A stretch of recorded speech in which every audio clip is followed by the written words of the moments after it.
How to change or replace email address in Snapchat. So what we'll simply do is open our Snapchat, and after opening our Snapchat we will go in our profile, and we will see a settings option right there, and there we can see email. So we can simply click on the email, and here we can remove the email that we don't like, and we can add the email that we want to replace here.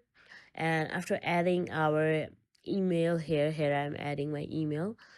After adding our email, we can like simply click on the continue option, and after clicking on the continue we have to add our password, and then we will get a verification email in our particular email. Here after opening it, we will see um long verification option, so we can simply click on the confirm email address thing, the link. We can simply click on the link, and after clicking on the link we have to open it like from any browsing websites.